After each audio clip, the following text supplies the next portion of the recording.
Boa tarde a todos. Meu desejo é que nós possamos ter juntos uma tarde proveitosa, uma tarde em que, além das informações que nós vamos estar recebendo, a gente possa aí trocar energias, né? Quem sabe trocar ideias também, se der tempo, né? Naturalmente, no final da palestra. O tema de hoje, eu tinha até anunciado isso na semana passada, é porque a mediunidade, ela é desconhecida da grande maioria das pessoas, mas ela está presente na humanidade desde que o ser humano passou a encarnar, vamos assim dizer, desde que o espírito passou a utilizar um corpo físico. Existe a mediunidade, tá certo? E ela está aí na história da humanidade. A mediunidade no sentido de ter intervenção divina, ou intervenção do plano espiritual no plano material, né? Às vezes até nos direcionando, nos redirecionando em alguns aspectos. Nós vamos ver aqui alguns fatos mediúnicos interessantes, alguns curiosos, outros são só a título de curiosidade mesmo, mas alguns que inclusive mudaram o rumo da história. Então isso é importante a gente entender e saber, porque vai nos dar uma clara visão de que nós não estamos largados aqui, que existe um poder superior, né, nos orientando. Nem sempre a gente entende, nem sempre a gente aceita, mas os fatos que eu vou estar mostrando aqui vão demonstrar isso. Aí é uma questão de como a gente vai se posicionar diante da informação, porque uma vez que eu tenho informação, eu posso aprendê-la, né, apreendê-la, e a partir daí mudar a minha forma de pensar, de ver as coisas, ou simplesmente ignorar. A minha função aqui é trazer informação, tá certo? E depois a decisão de o que fazer com essa informação, aí é de cada um, tá bom? Então vamos dar início? Primeiro, entendendo o que é mediunidade em si. Médium significa meio, ponte, intermediário. No caso, intermediário entre o mundo dos vivos e dos mortos, segundo o Aurélio. Lembrando que o Aurélio não era espírita, tá certo? Por isso que ele colocou aqui mortos. Mas a gente colocaria aqui o intermediário entre os espíritos que estão encarnados e os espíritos desencarnados. Tudo bem? Então, o médium é isso, ele é uma ponte, ele é um intermediário entre os dois mundos. É condição natural do ser humano, que esteve e está presente em todos os povos, em todos os tempos, e não é privilégio dos espíritas. Aí é uma coisa que nós precisamos entender. O espírita não tem o privilégio de ter mediunidade. Se ele tem algum privilégio, é o de estudar a mediunidade. Só isso. Porque a mediunidade está presente no mundo. Tá certo? E eu vou explicar melhor agora aqui, ó. Ela está dividida mais ou menos em dois grandes grupos, né? Os grupos de efeitos físicos, que são aqueles efeitos patentes, aqueles que, por exemplo, um poltergeist, vocês já devem ter ouvido falar, tá certo? O que é um poltergeist, na verdade? Se não a intervenção física de espíritos, de alguma forma. Janelas que batem, copos que quebram, roupa que pega fogo sozinha dentro do guarda-roupa, pedras que caem em cima de telhado, sem ter explicação. A ciência estuda o poltergeist, mas ainda não encontrou uma explicação. A doutrina espírita explica. Então existem mediunidades de efeitos físicos que o espírito, para intervir no mundo deste nível, ele precisa de um médium.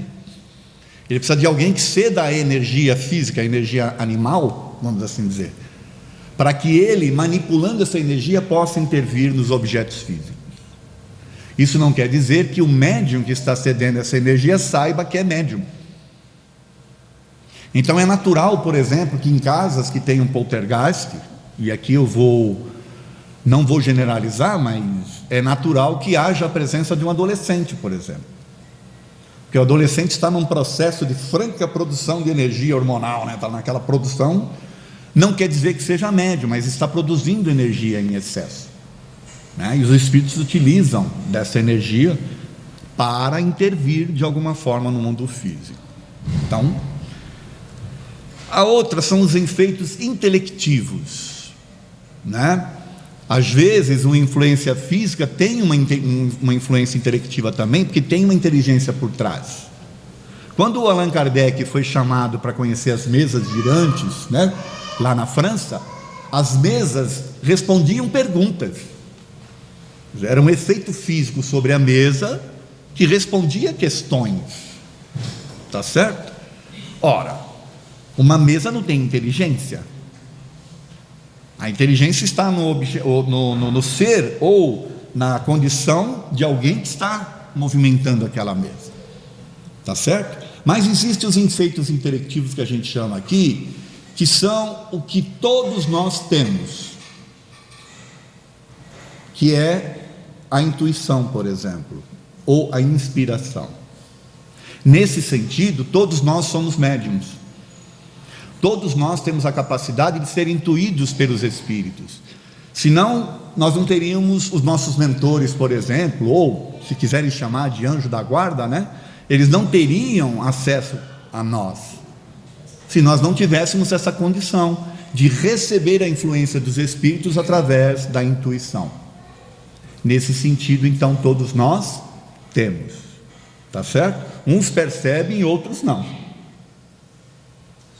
Não querendo assustar ninguém, mas tentando deixar mais claro ainda, na questão 459 do Livro dos Espíritos, o Kardec pergunta: os espíritos interferem nos nossos pensamentos e nos nossos atos? A resposta foi: mais do que vós supondes. Na maioria das vezes, nós os dirigimos e vós nem o percebeis. Então vejam, por essa questão e a resposta a essa questão, nós vamos ver que todos nós, de alguma forma, somos induzidos, às vezes. Tá certo? Mas não se assuste, porque depois o Kardec pergunta, né? Como fazer para entender, né, quando a gente está sendo induzido ou não. Aí... Depois vocês leiam lá no Livro dos Espíritos, tá bom? Porque o objetivo da palestra não é esse, é só o de esclarecer. Então, a partir do momento que a gente saiba que existe manifestações físicas e também manifestações intelectivas, e dentro desse aspecto eu vou tentar esclarecer melhor.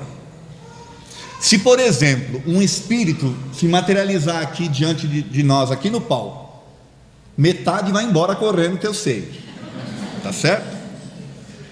Os que ficarem, ou melhor, por que metade vai sair correndo? Porque todo mundo aqui viu o espírito. Então isso aí é um efeito físico. Ele usou energia de alguém, pode ser a minha ou de alguém, e se materializou aqui. Tudo bem? Se só um ou outro verem o espírito aqui, porque tem gente que está vendo, se só um ou outro ver, aí já não é um efeito físico, ele é mais um efeito intelectivo. Tudo bem, gente? Só para esclarecer, tá? Então vamos fazer uma viagem aí ao longo da história para a gente entender essas manifestações mediúnicas que houveram. Vamos começar aqui pelos oráculos. Os oráculos eram núcleos de intercâmbio medianímico, onde trabalhavam sibilas, pitons e pitonisas.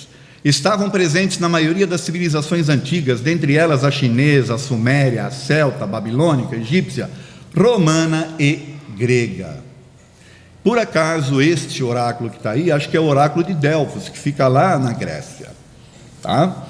Lembrando aqui a civilização celta, por exemplo, tinha os druidas, né?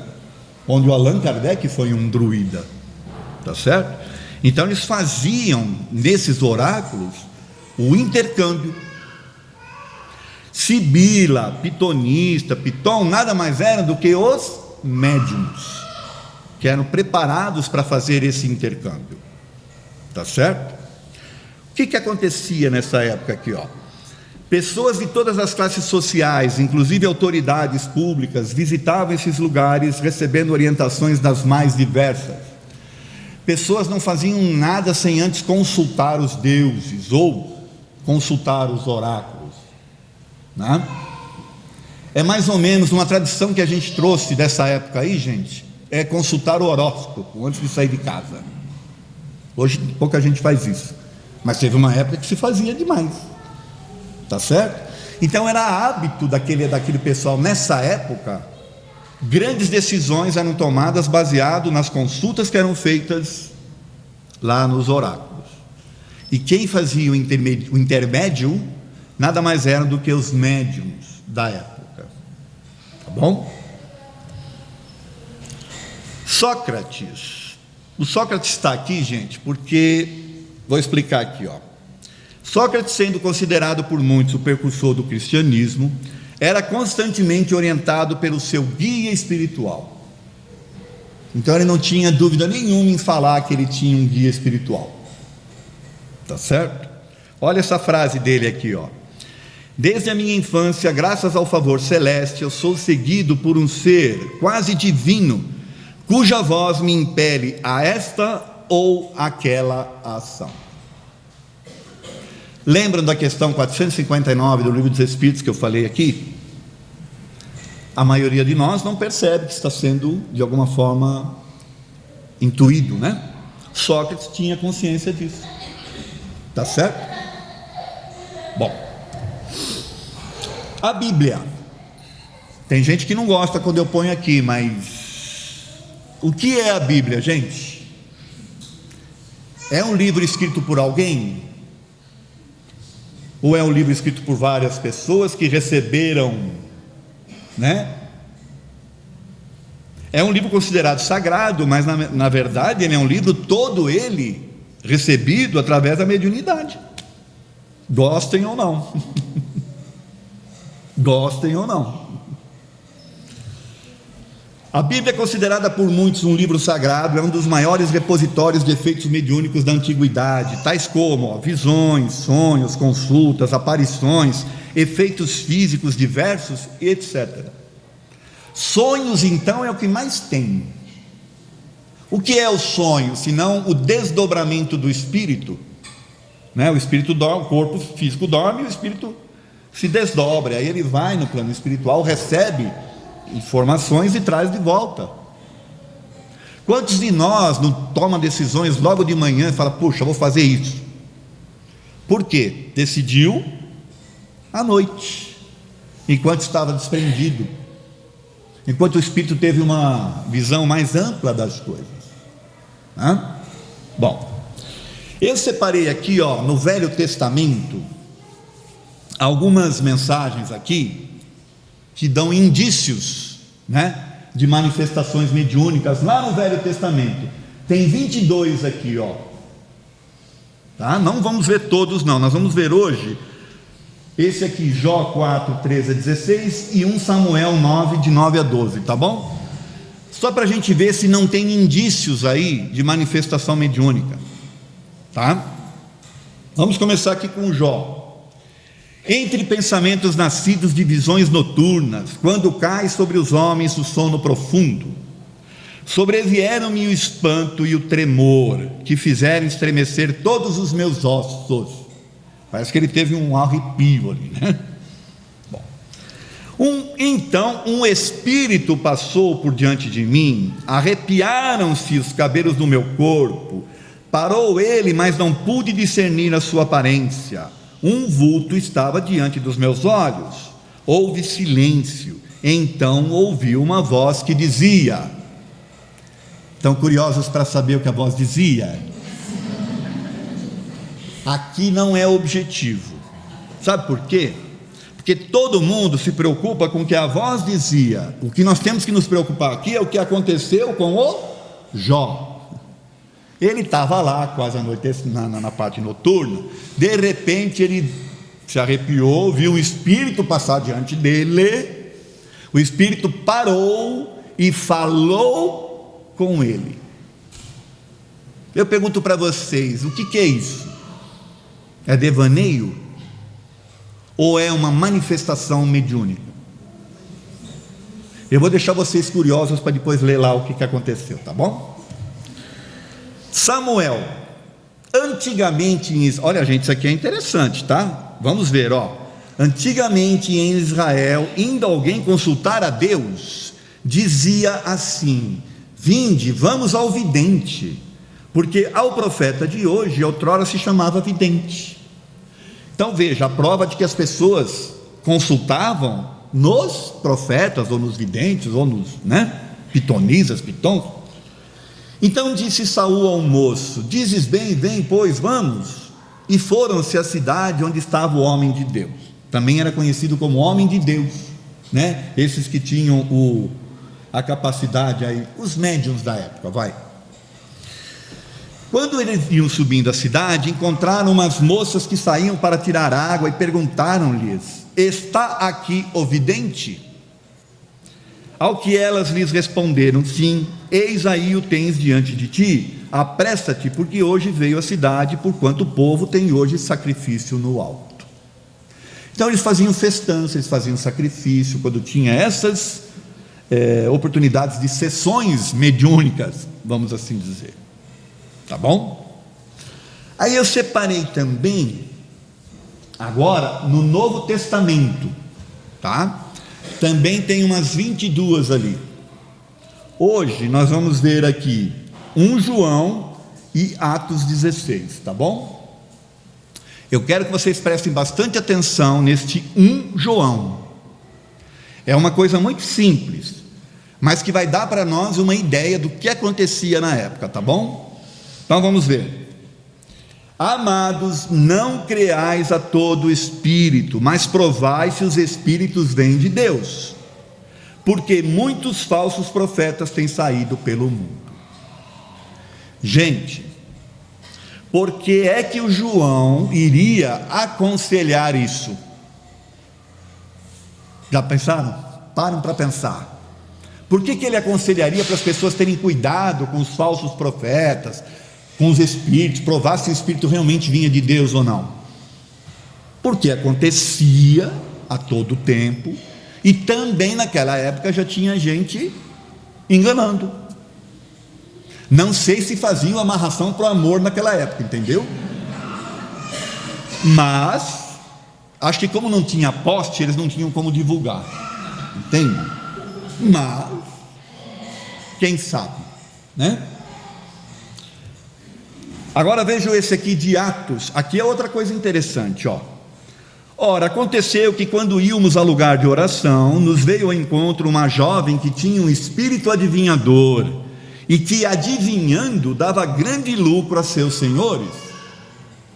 Então aqui também já tem gente que naquela época, cobrava para fazer uso da mediunidade, tá certo? Já tinha espertinho naquela época. Ela, seguindo a Paulo e a nós, clamava dizendo: são servos do Deus Altíssimo esses homens que vos anunciam um caminho de salvação. Bom, então está aí, eu trouxe só 2 trechinhos, mas tem aqueles que eu encontrei ali, gente, são 22, tá? Depois, se alguém tiver interesse, manda um e-mail para mim, entra lá no site do GEMB, manda um e-mail, que aí eu passo para vocês a relação dos completa aí, tá bom? Bom, Moisés, eu separei Moisés aqui em 2 momentos, tá? O primeiro momento de Moisés, gente, é quando ele faz uso da mediunidade e obtém os 10 mandamentos. Dizem que ele foi o primeiro a usar um tablet e pegar dados da nuvem, já naquela época. Então ele fez uso da mediunidade, recebeu os 10 mandamentos através, podemos chamar aí de escrita direta, tá certo? Kardec estudou escrita direta, sabiam disso ou não? Ele pegava papel, dobrava, colocava dentro de um cofre, dia seguinte ele abria, tinha mensagens escritas dentro do papel, sem que houvesse lápis ou qualquer outra coisa. Isso aí é escrita direta, tá certo? Bom, Moisés recebeu os 10 mandamentos, tá certo? Para que através dos 10 mandamentos ele pudesse de alguma forma guiar o povo lá, tá? O segundo momento que eu escolhi para ele é quando ele proíbe a mediunidade. Então vejam, a coisa era tão comum, as consultas e tudo que era tão comum entre o povo, que o Moisés precisou proibir, para poder pôr respeito e pôr ordem na coisa. Só que ele proibiu, mas ele tinha o poder de acabar com a mediunidade? Eu pergunto para vocês. Não tinha. Ao proibir, ele transformou algo que era da natureza, que as pessoas tinham com naturalidade, em algo que era escuso, algo que tinha que ser feito agora às escondidas, porque se fosse pego seria punido. Então ele transformou a mediunidade, que era algo da natureza do ser humano, em algo teoricamente ruim. E eu tenho para mim, aí já é uma tese minha, de que isso é que fez com que a mediunidade se tornasse desconhecida ao longo do tempo, e de que aquelas pessoas que tinham, sofriam, e aí elas faziam as escondidas. Aonde nós encontramos isso aqui, gente? Lá em Deuteronômio, ó. Quando entrares na terra que o Senhor teu Deus te der, não aprenderás a fazer conforme as abominações daqueles povos. Não se achará entre ti quem faça passar pelo fogo seu filho ou sua filha, nem adivinhador, nem prognosticador. Aí ele dá sequência aqui, ó. Nem agoureiro, nem feiticeiro, nem encantador, nem necromante, nem mágico, nem quem consulte os mortos, pois todo aquele que faz tal coisa é abominação ao Senhor. Então é aqui que está, em Deuteronômio 18, a proibição de Moisés do uso da mediunidade, que causou um problema naquela época, tá certo? E deve ter causado mais para frente, tá? Ele proibiu e também apresentou um Deus sanguinário, um Deus que punia por aí afora para poder dominar. E aí na sequência precisou vir alguém. Tem gente que não gosta quando eu ponho Jesus como sendo um médium, tá? Porém, eu quero que vocês não precisa decidir isso comigo não, só pensem. Qual foi a grande missão de Jesus? Pregar um Deus de amor, isso é na minha opinião, tá? Aquele Deus que punia, ele transformou um Deus que ama, e fazer uso da mediunidade, curando, né? Sei lá, fazendo as coisas, andando sobre a água, transformando as coisas. Ele fez uso direto da mediunidade, tá certo? Vocês não precisam decidir, só pensem no assunto, tá bom? Jesus foi um dos maiores médiuns da humanidade, promoveu várias curas. O momento maior ali da transfiguração, não sei se vocês sabem, a transfiguração é quando ele vai ao monte para orar junto com os apóstolos acabam adormecendo, e quando acordam, encontram Jesus transfigurado, ou seja, brilhando, né? E do lado de Jesus, não nada menos que Moisés e Elias. Isso aí é um fenômeno mediúnico, tá certo? Porque tanto Moisés quanto Elias já tinham desencarnado, e ali eles estavam presentes, tá certo? Eu, para mim, tenho o seguinte, que a aparição de Jesus após a sua morte foi um dos efeitos mediúnicos, vamos assim dizer, que mudaram um pouco a história, porque até então os apóstolos estavam assustados, eles não queriam sair pregando o evangelho. Jesus tinha sido crucificado, mas ele se mostra para eles, primeiro para Maria Madalena, na verdade, depois para eles, né? Aqui, ó, se mostra para os apóstolos, provando: olha, eu estou vivo, sabe aquilo que eu preguei para vocês, que eu falei? Segue adiante, a vida continua, tá certo? Foi onde eles criaram coragem para seguir adiante. Porém, tinha sempre aquele que precisava, e aí ele até que se materializou para que o Tomé, né, pudesse tocá-lo, tá certo? Para mim, está claro que são efeitos mediúnicos. Qualquer um que estude a mediunidade de efeitos físicos, né, vai saber que isto é, de fato, não é nada assim milagroso, tá? É até um efeito natural. E os apóstolos, será que eram médiuns? O que vocês acham? Por que será que Jesus estava andando e ele falava: você você, por favor, venha. Por quê? Ele precisava de pessoas que dessem sequência no seu messianato, tá certo? Então é sabido que os apóstolos também eram médiuns e naturalmente foram escolhidos por Jesus por suas capacidades mediúnicas, visando darem continuidade no seu messianato, tá? Uma das mais fascinantes manifestações mediúnicas dos apóstolos foi, sem dúvida, o que ocorreu no dia de Pentecostes. Não sei se todos sabem, no dia de Pentecostes aconteceu uma coisa inusitada. Aliás, esse quadro tenta representar isso daí. Se eu não me engano, era Páscoa, então naquela época vinham povos, né, diferentes para Jerusalém. Acho que era em Jerusalém. E num determinado momento, raios apareceram lá na cabeça dos apóstolos, é isso que o quadro ali tenta demonstrar, e eles passaram a falar nas línguas diferentes, ou seja, nas línguas daqueles povos. O que é isso aí, gente? Eu pergunto para vocês.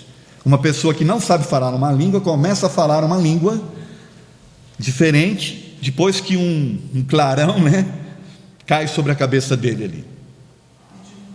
Para pensar, né? Saulo de Tarso.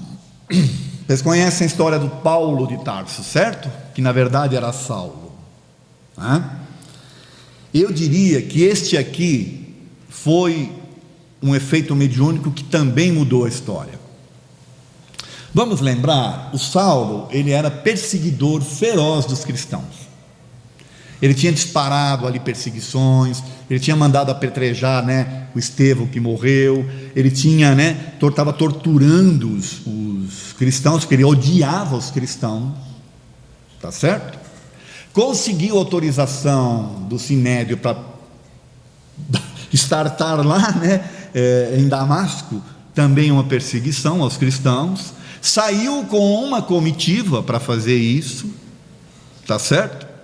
Quando na entrada de Damasco, um efeito, eu só posso chamar isso aí de efeito mediúnico, um sol aparece diante deles, uma luz enorme, cega o Paulo, assusta os cavalos, as pessoas também se assustaram, se mandaram, largaram o Paulo lá sozinho, largaram ele lá sozinho, e ele divisava no meio daquela luz intensa, um vulto, e aquele vulto falou com ele: Saulo, Saulo, por que me persegues?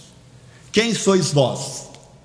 Jesus, Saulo, aquele a quem tento você persegue. E aí, que queres que eu faça, Senhor? Aí Jesus fala para ele entrar lá na estalagem, aguardar. Ele aguarda lá uns 2 ou 3 dias, de repente batem na porta do quarto, e aí quem entra? Aquele que ele estava indo, né, perseguir. Tá certo? Que através da imposição das mãos, cura-lhe, e através da prece cura a sua cegueira, que era momentânea, entrega para ele lá uns rascunhos de pergaminhos lá do Evangelho e se manda. E ele, a partir dali, se transformou, deixou de ser o Saulo e virou o Paulo. Foi logo de imediato? Não foi, foram 3 anos meditando, 3 anos recebendo orientações, porque a partir do momento ali, parece que a mediunidade dele também eclodiu, e ele começou a ver os espíritos, tá certo? Ele começa a receber orientações, e ele vira então um dos maiores pregadores do Evangelho, ele que nem tinha conhecido e que era perseguidor, vira um dos maiores pregadores. Ele é que leva o Evangelho para fora de Jerusalém, ou seja, ele que faz com que o cristianismo, né, se espalhe. Aí eu pergunto para vocês, o que foi aquele sol? O que foi a cura dele, se não foram manifestações mediúnicas? Bom, está aqui, ó. Isso aqui é um quadro que representa esse momento, né? Saulo de Tarso e a sua visão de Jesus na entrada de Damasco, que para mim é uma das manifestações mediúnicas que mudaram a história. Aqui é mais a título de curiosidade, tá? O César, um dos imperadores romanos, César, o grande imperador romano, esteve com a pitonisa Espurina, informando-se de que algo grave aconteceria em sua vida. Na data prevista, que é 15 de março, segue para o Senado e lá recebe 23 punhaladas. Mais um também aqui a título de curiosidade, o Nero. Conta-se que Nero, nos últimos dias de seu reinado, viu-se fora do corpo carnal, junto de Agripina e de Otávia, a sua genitora e sua esposa, ambas assassinadas por sua ordem, ali pressagiarem a queda no abismo. Ou seja, nosso amigo aí tinha mandado matar a esposa e a mãe, e ambas o estavam obsediando. Sabe o que é obsediar? São espíritos que estão, revoltados, e que, por isso que acho que o Nero ficou meio perturbado, tá certo? Bom, os primeiros cristãos, aqui não é um específico, mas os primeiros cristãos. E aí eu faço não um desafio, mas eu peço que vocês pensem o seguinte: o que é que fazia uma pessoa que não conheceu Cristo, só ouviu falar, se tornar cristão, às vezes até um romano se transformar em cristão, porque tinha muitos romanos que se transformavam, seguir o evangelho, se reunir à noite nas catacumbas lá, correndo o risco de ser pego e ser trucidado nas arenas. O que vocês acham que fazia uma pessoa fazer isso? E se lá nas reuniões que eles faziam houvesse manifestações mediúnicas, espíritos se apresentassem, conversassem com eles, mostrando que a vida continuava, que não tinha, essas pessoas teriam medo de morrer? Eu pergunto para vocês, sabendo que a vida continua? Pois, são vários os relatos atuais de espíritos que confirmam que os primeiros cristãos reuniam-se nas catacumbas e locais ermos, onde promoviam seus estudos baseados nas manifestações mediúnicas. Afinal, o que é que mantinha a fé deles sem terem de fato conhecido Jesus, a ponto de irem para as arenas tranquilos e serenos, sabendo que seriam trucidados? Gente, tem relatos que deixavam as pessoas arrepiadas, poxa. Aquela serenidade, os leões vindo e eles lá com aquela serenidade toda. Ou eles eram um bando de doido, não existia ópio e nem cocaína naquela época, para o cara ficar fora de si. Só podia ser alguém que tinha de fato consciência. E aí os primeiros cristãos, gente, eles realmente se reuniam lá e tinham as manifestações mediúnicas, tá? Os espíritos se apresentavam, tá certo? Curas eram promovidas, nessa época também. Imperador Constantino. Aqui, gente, pode até não ser um episódio mediúnico, porque pode ter sido uma esperteza aí do seu Constantino, tá? Mas, segundo relatos, ele teve um sonho profético, e através desse sonho profético ele transformou uma guerra que ele vinha travando e ganhou essa guerra, tá? Vou tentar ser breve aí, os historiadores sabem melhor do que eu isso, mas vou tentar ser breve. Nessa época eles tinham o Império Romano tinha se espalhado, nós estamos falando por volta do ano 300, tá bom? Da nossa era. Eles tinham sonho de poder. Ele era diferente dos demais romanos, porque ele acreditava num Deus único, enquanto que os romanos adoravam vários deuses, ele acreditava num Deus único. Ele tinha esse sonho, então ele se juntou com Licínio, que era um outro, porque o império tinha se espalhado e tinham vários Césares, vários comandantes assim, nas regiões. Ele se juntou com Licínio e começou a guerrear com os demais, porque ele queria o poder. Eles foram derrotando todos. É nessa época que eles constroem Constantinopla, inclusive, e sobrou um só, que estava, o exército do tal do Maxêncio chamava, estava do outro lado de uma ponte, do rio, entre eles só tinha uma ponte estreita, E ele estava num dilema, porque ele estava com o exército dele acampado do lado de cá. Como é que ele ia fazer para guerrear com o outro do lado de lá? Ele não tinha o botão que ele apertava e saía um míssil e caía ali. Vocês lembram como é que a gente guerreava nessa época, quando a gente estava encarnado? Vocês lembram como é que era? A gente fazia aquelas fileiras enormes. Primeiros vinham os lanceiros, lembra disso, gente? Primeiro os lanceiros, depois atrás vinham os arqueiros, e ia assim, né? Uma leva.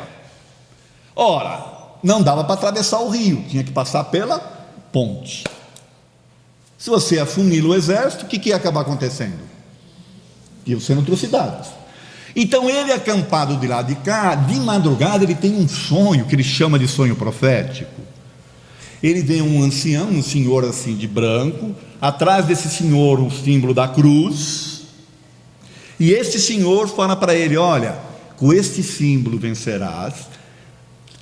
Passa uma primeira, em silêncio, uma primeira fileira de soldados, né, pela ponte, de madrugada, sem que o outro exército perceba, forma aquela primeira fileira, e depois você leva os demais, com isso vencerás.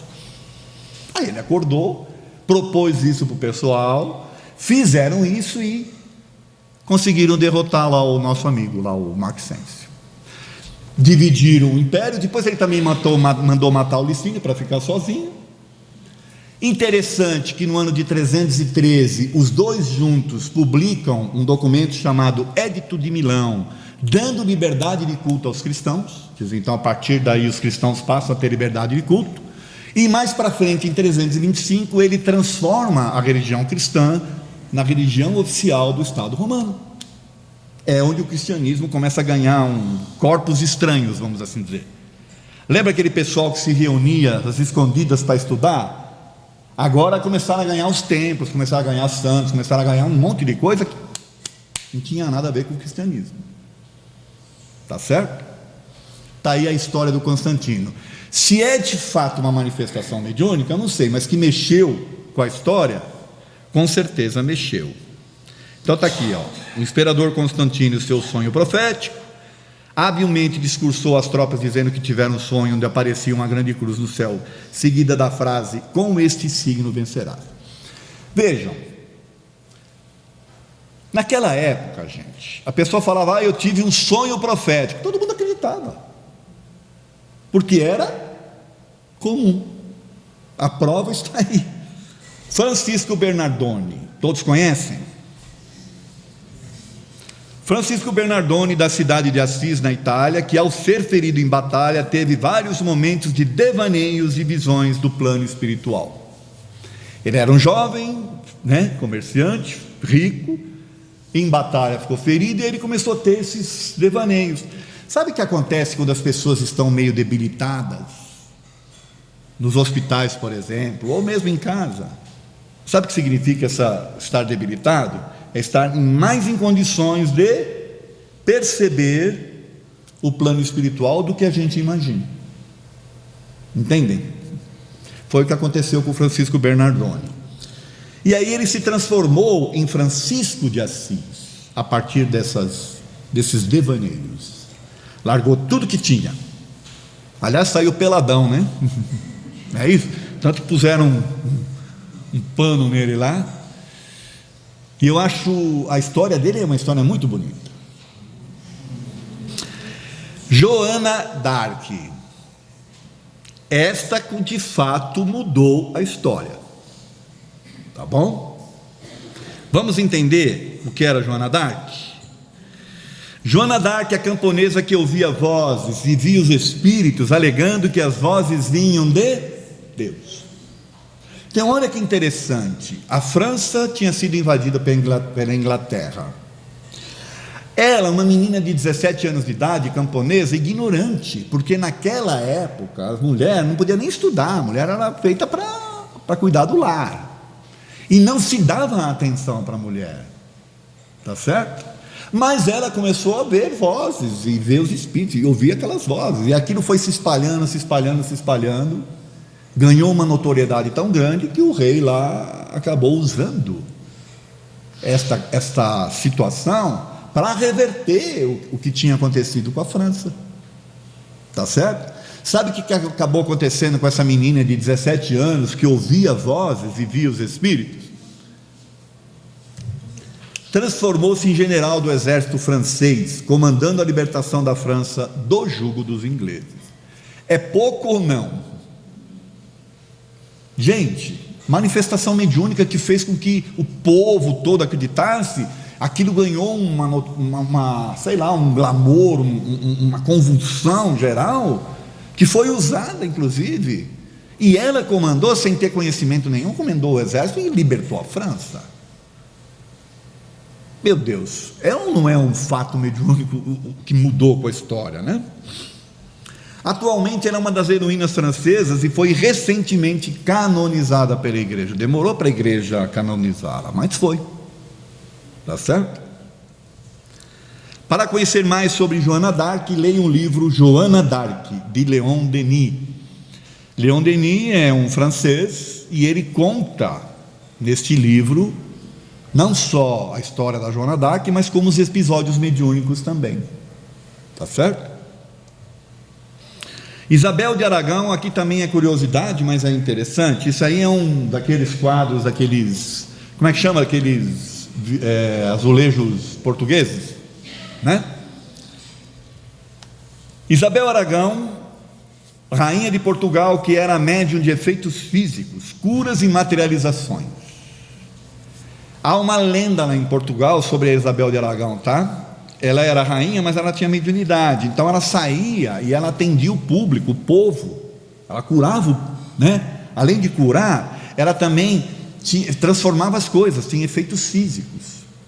Esta lenda, gente, conta o seguinte, que como ela tinha o hábito de fazer isso, de ficar saindo, atender o povo, alguém chegou lá para o rei e falou: olha, senhor, toma cuidado com a tua esposa que anda saindo aí à noite, não sei o que. O rei ficou de tocaia. Um dia que ela estava saindo assim, carregando pães, né, para entregar lá para os pobres que ela ia visitar, o rei a interpelou e falou assim: minha senhora, onde vai? Estou levando rosas, senhor. Rosas ou pães? Rosas, meu senhor. Mostra. Aí ela, quando ela faz isso, os pães tinham se transformado em rosas. Aí o rei não tinha o que fazer, tá certo? Esta é a lenda que está lá, tá certo? Então, ó, ela se tornou famosa em Portugal por transformar pães em rosas. Está vendo esse quadro ali, ó? Mostra isso, tá?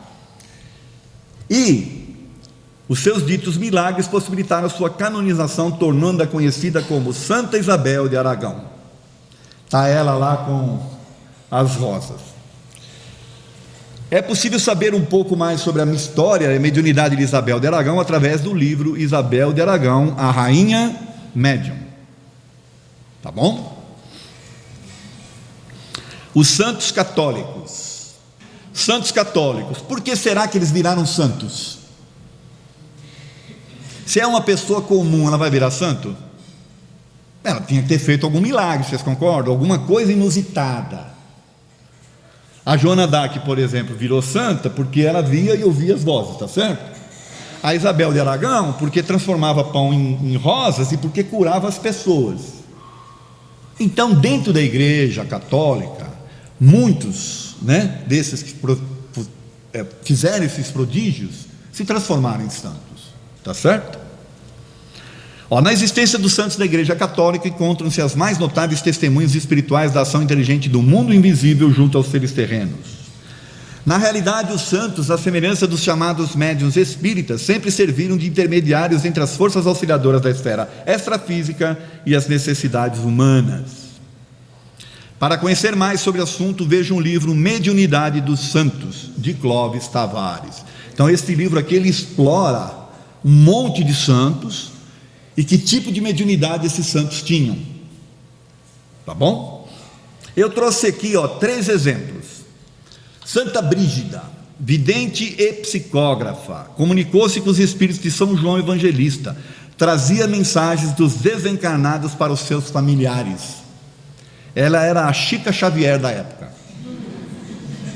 certo? Vocês estão vendo, Chico Xavier não é uma coisa nova, já existia aqui, ó, Santa Brígida, só que dentro da igreja. Se o Chico tivesse dentro da igreja católica, ele ia ser canonizado também, gente. Tá? Santa Teresa d'Ávila, clarividente, clareaudiente, via Jesus e os espíritos de Feia, Pedro de Alcântara, Francisco de Assis e Antônio de Pádua. Confessou que era possível ver sem os olhos do corpo. Quem tem mediunidade de evidência sabe que pode fechar o olho que fica pior, porque enxerga com mais nitidez. E é interessante porque você não enxerga com o olho físico, você enxerga com o perispírito.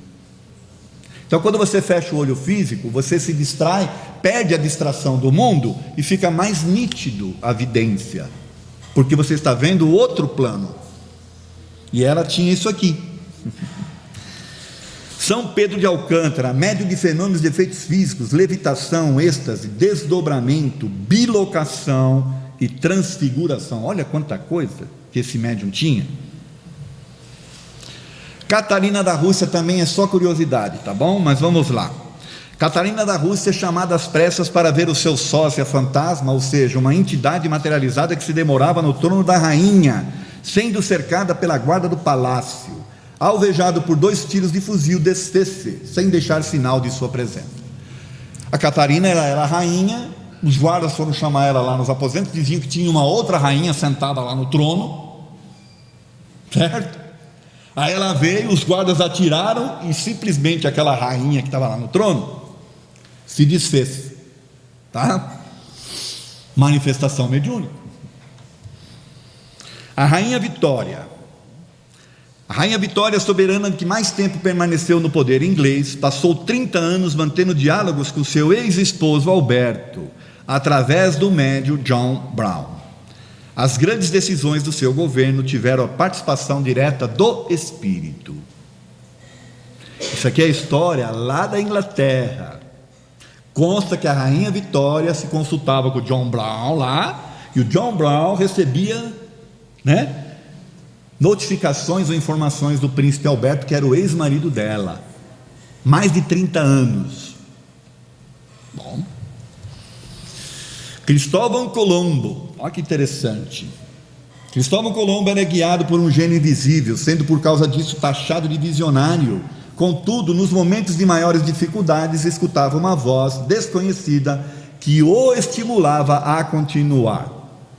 Muita gente taxava ele de visionário, Era uma forma elegante de falar que o cara era meio Pinel, Esse aí é Pinel, esse cara é visionário. Mas ele ouvia a voz que dizia assim, Deus quer que teu nome ressoe gloriosamente através do mundo, ser-te-ão dadas as chaves de todos esses portos desconhecidos do oceano. Ou seja, o Espírito incentivava ele a seguir. Abraão Lincoln, olha que interessante. Não é o Abraão Lincoln, caçador de vampiro não, tá, gente? Tem aquele filme, Aquilo é um filme. Abraão Lincoln, famoso presidente americano, realizava sessões espíritas na Casa Branca. Opa! Sabe de onde veio o termo mesa branca? É brincadeira, não é daqui. Tanto que nós trocamos pusemos uma toalha azul ali, que é para acabar com esse. Quem ia imaginar que o Abraão Lincoln fazia sessões espíritas na Casa Branca? Vocês acham que isso aí é loucura? Bom, ele mesmo era dotado de faculdade mediúnica, chegando ao ponto de antever a sua morte, ocorrida em 15 de abril de 1000. Ele mesmo anteviu a morte dele, através de um sonho. Mas, como ele sabia que não podia intervir, deixou a coisa acontecer. Então acontecia sim reuniões mediúnicas na Casa Branca, com o Abraão Lincoln. Para saber mais sobre a mediunidade de Abraão Lincoln e as sessões espíritas que participava, leia o livro Sessões Espíritas na Casa Branca. Tem até um livro lá. É do Nat Cornbull Maynard, que é um americano, e o Wallace Leal Rodrigues, que é um brasileiro, que escrevendo esse livro aí. Tá bom? Então quem tiver interesse em saber, está aí. Imagina as decisões que ele não tomava ali, se consultando, Bom, sei lá. Joseph Smith Jr., vocês conhecem? Já ouviram falar? Joseph Smith Jr., americano, que aos 14 anos de idade teve visões e recebeu orientações de que uma nova igreja, nos moldes do cristianismo primitivo, deveria ser fundada. Então esse garoto, aos 14 anos de idade, teve umas visões, tá certo? Aí mais para frente, aos 24 anos, depois de novas visões, ele funda a Igreja de Jesus Cristo dos Santos dos Últimos Dias, ou Mormon, como é tradicionalmente conhecida, que hoje está presente em mais de 100 países, em 14 milhões de seguidores. Então a Igreja Mormon foi fundada através das visões do Joseph Smith Jr. Tá certo? Bom. Mediunidade ou não? Harriet Bristow, essa aqui é mais curiosidade também, tá? Quem é esta mulher? Ela é grande escritora, foi também uma grande médium e psicografou o conhecido livro A Cabana do Pai Tomás. Quem já leu esse livro? Só os mais antigos vão levantar a mão. Porque esse inclusive era um livro que era dado no primário para a gente ler, né? Não sei se vocês lembram disso, né? Muito tempo atrás, certo? Quando ainda tinha aquela cartilha Caminho Suave, né? Porém era um livro maravilhoso, virou novela. Mas olha que interessante, ela psicografou esse livro, e ela confessa isso, olha aqui, esse livro não foi escrito por mim, não fiz outra coisa senão tomar nota do que me diziam. Não é interessante? Bom, Adolf Hitler, por que ele está aqui? Vamos ver? Muitos conhecem a história sanguinária de Adolf Hitler, mas poucos sabem que ele foi entusiasmado por médiums. Tá certo? O primeiro foi Dietrich Eckart, conhecido como mentor de Hitler, que diz ter recebido orientação através de uma sessão espírita.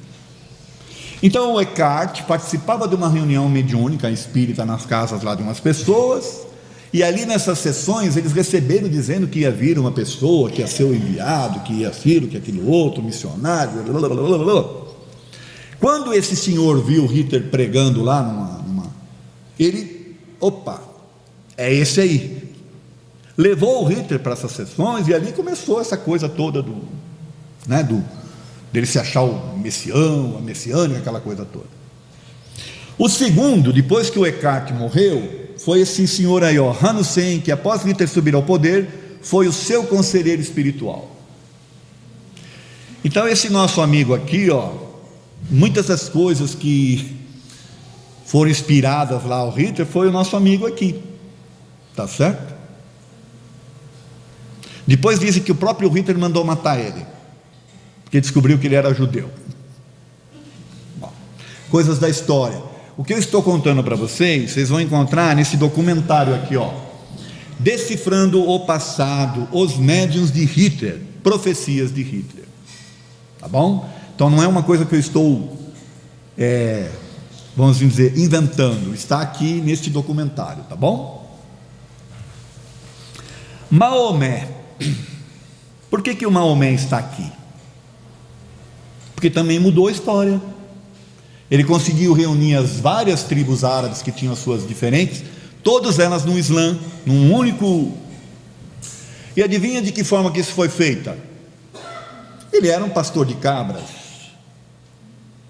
e aí uma das suas cabras lá se perdeu, e ele foi atrás, encontrou uma caverna, e nessa caverna ele começou a ter visões. Uma entidade, diz que era o anjo, passava lá e ia passando informações para ele, e ele ia tomando nota. Foi onde ele começou a escrever o Alcorão. Então o Alcorão foi através de manifestação mediúnica. Maomé também era um grande médium, e através do uso da mediunidade reuniu todas as tribos árabes em torno de uma única seita. Irmãs Fox.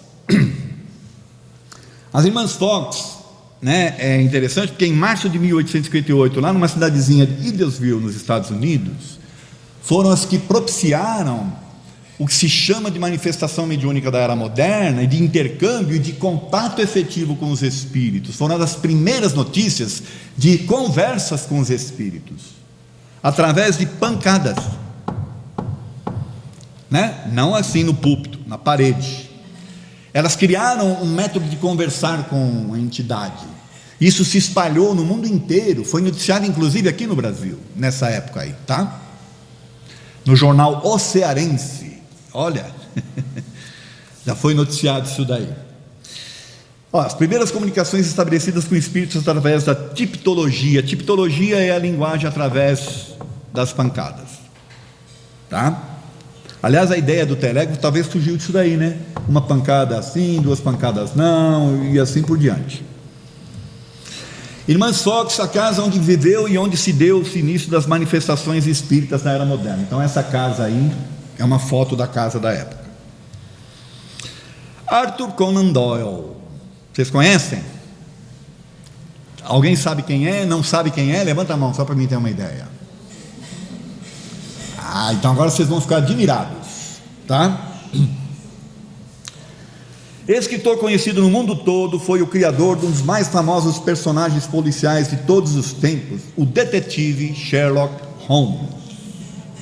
Então Arthur Conan Doyle é o escritor que criou o personagem Sherlock Holmes, né? Poucos sabem, porém, que Arthur Conan Doyle foi um fervoroso espírita e estudioso da mediunidade, que declarou em público acreditar na vida após a morte e publicou o livro A História do Espiritismo. Por que é interessante, gente? Porque ele deu um tempo com o personagem, muita gente ficava escrevendo para ele e cobrando, mas ele estava ocupado estudando os efeitos mediúnicos, do qual ele teve contato, entendeu? E ele escreveu esse livro aqui, A História do Espiritismo. Nessa época ele fala aí das irmãs Fox, ele cita Kardec, naturalmente com um trechinho bem fininho, porque francês ele não vai ficar dando trela para francês, tá certo? Como bom inglês, né? Cita Kardec, mas ele conta coisas fantásticas que ele teve a oportunidade de ver na época. Esse vídeo é de 1927. Está até meio chamuscadinho assim, ó.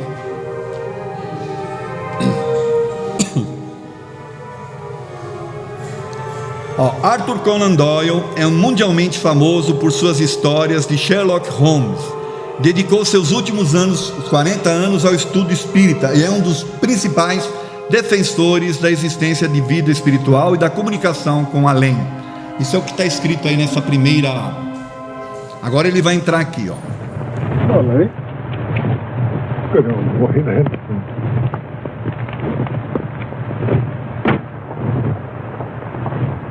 Let's see now, I've got to speak one or two words and just to try my voice, I understand. Well, there are two things that people always want to ask me.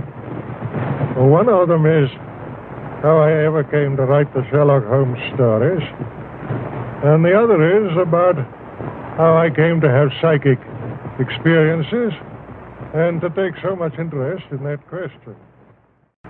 But on the other point, which is to me, of course, a very much more serious one, on the question of my taking up this psychic matter, curiously enough, my first experiences in that direction were just about the time when Sherlock Holmes was being built up in my mind.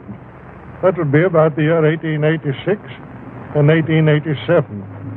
So nobody can say that I formed my opinions on psychic matters very hastily.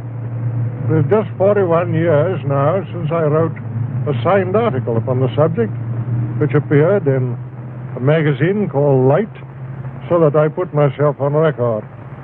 During these 41 years, I've never lost any opportunity of reading, of studying, and of experimenting on this matter. People ask me, will I write any more Sherlock Holmes stories? I certainly don't think it's at all probable.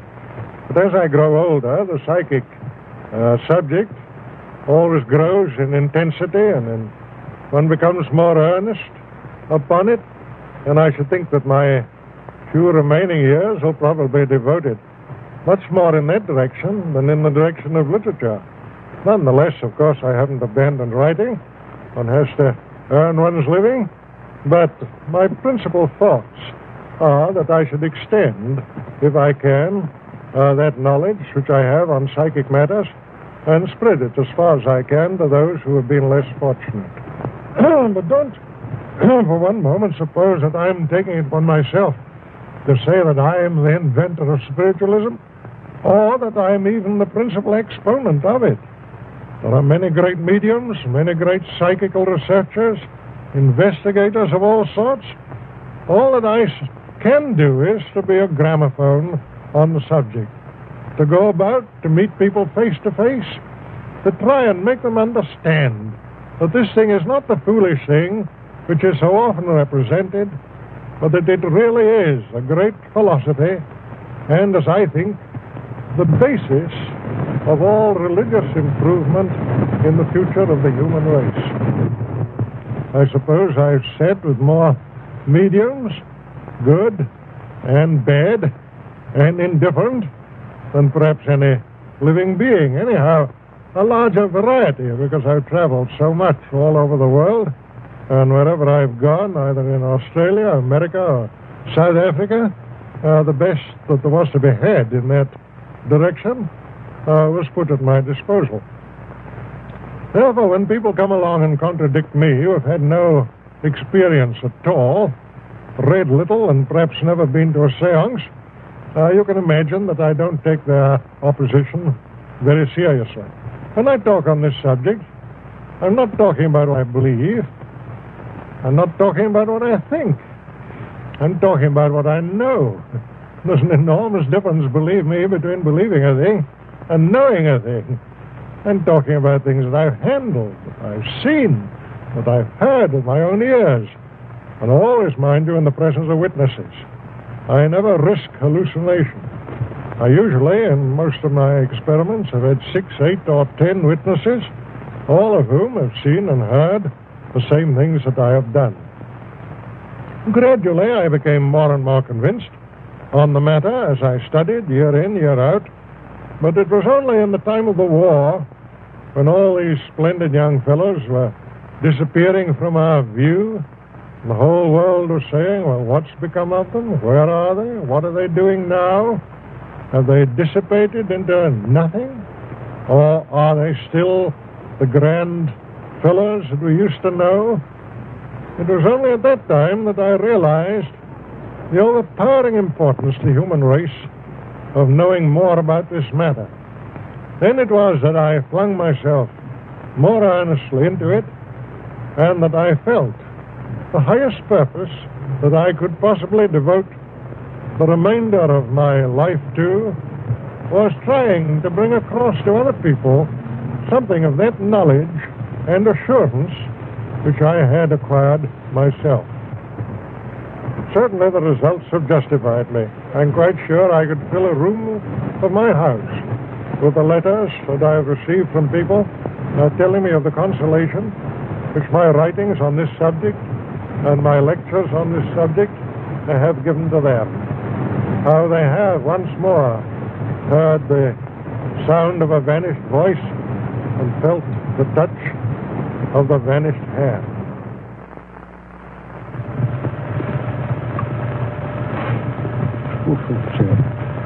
Well, goodbye. Come along. Okay.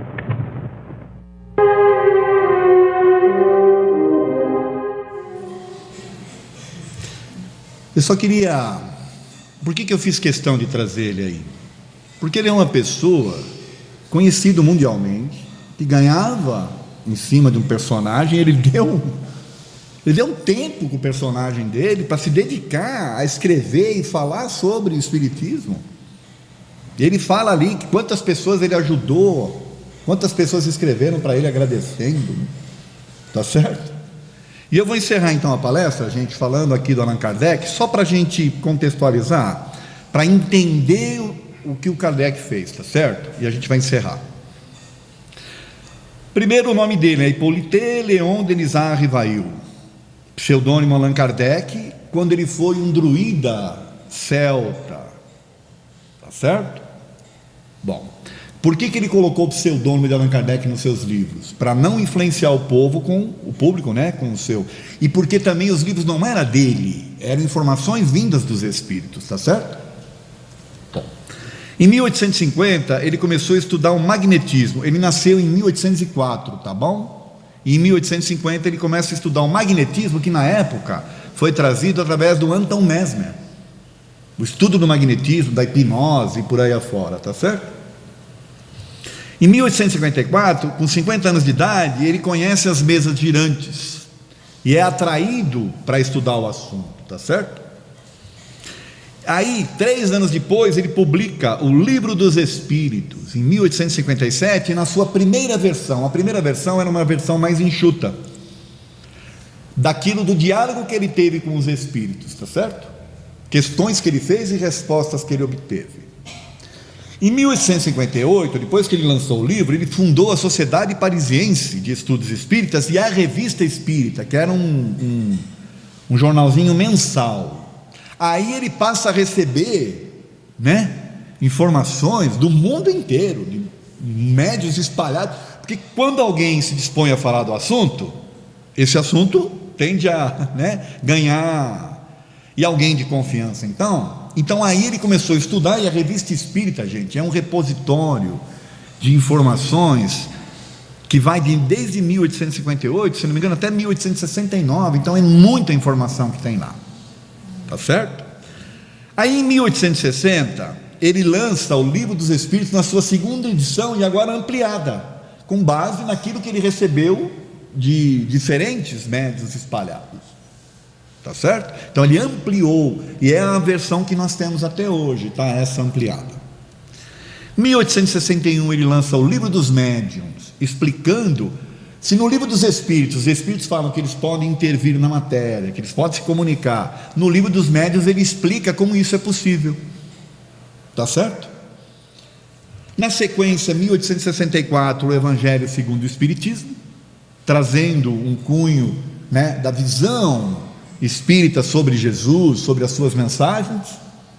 Então Jesus ganha aí agora uma amplitude, né, de compreensão. 1865, o livro Céu e Inferno, onde ele desmistifica a ideia do céu e do inferno eternos, tá certo? Tem vários testemunhos de espíritos nesse livro, muito interessante. E finalmente, em 1868, o livro A Gênese, que é encerra aí todos os livros que ele publicou, porque depois ele desencarnou em 1869. Então é assim que surgiu a doutrina espírita. É uma doutrina de raciocínio, de leitura, de entender, de perceber as coisas. Ok? Obrigado pela atenção, gente, e pela paciência também, tá bom?